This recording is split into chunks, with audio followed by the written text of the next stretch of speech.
Saddam has a great deal to thank the CIA for bringing the Baath to power, for keeping the Baath in power, for helping him personally, for providing him with financial aid during the war with Iran, for protecting him against internal coup d'etats.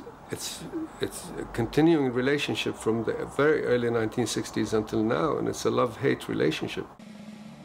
In Washington, the relationship with Saddam Hussein was often cynically called the love affair. In the words of a US Senate investigation, Presidents Reagan and Bush secretly and illegally courted Saddam Hussein with a reckless abandon.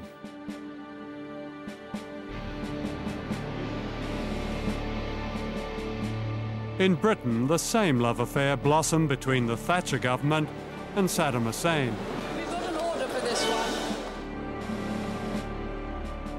Cabinet ministers lined up to pay their respects and offer him trade deals and loans, indeed almost everything he wanted.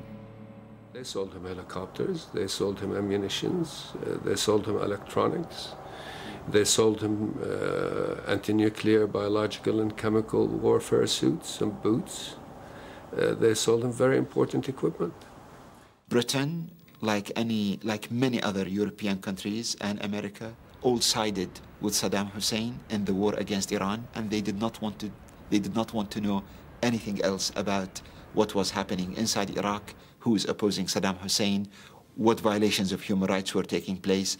All these were brushed aside deliberately. They knew very well that Saddam Hussein was killing Iraqis, that the level of repression in Iraq was at an unprecedented level, that he used chemical weapons against the Iranians and against Iraqis.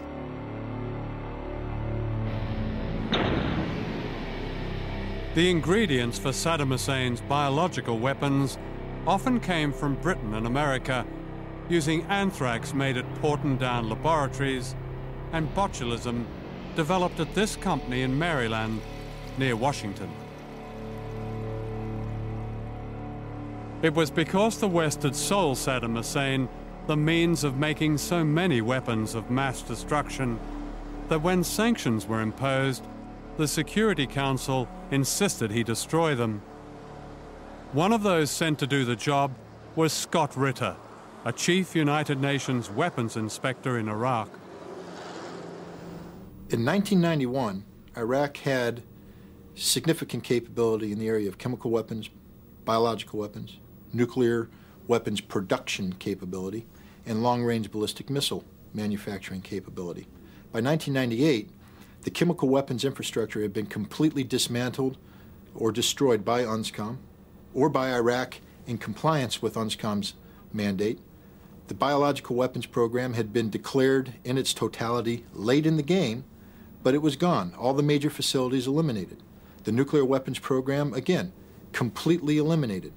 The long-range ballistic missile program, completely eliminated. All that was left was the research and development and manufacturing capability for missiles with a range less than 150 kilometers, a permitted activity. Everything that we set out to destroy in 1991, the physical infrastructure had been eliminated. So if I had to quantify Iraq's threat in terms of weapons of mass destruction, the real threat is zero, none. What is your solution to those who say that, all right, he may not be a threat now, but he could be a threat again? Weapons inspectors must go back into Iraq and complete their mandate. Now, that mandate should be reconfigured.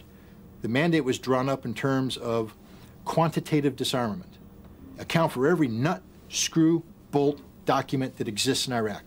And so long as Iraq didn't account for that, they were not in compliance. Reformulate that mandate to qualitative disarmament. Does Iraq have a chemical weapons program today? No. Does Iraq have a long-range ballistic missiles program today? No. Nuclear? No. Biological? No. Is Iraq qualitatively disarmed? Yes. Get the inspectors in, certify that, then get on with monitoring Iraq to ensure they do not reconstitute any of this capability.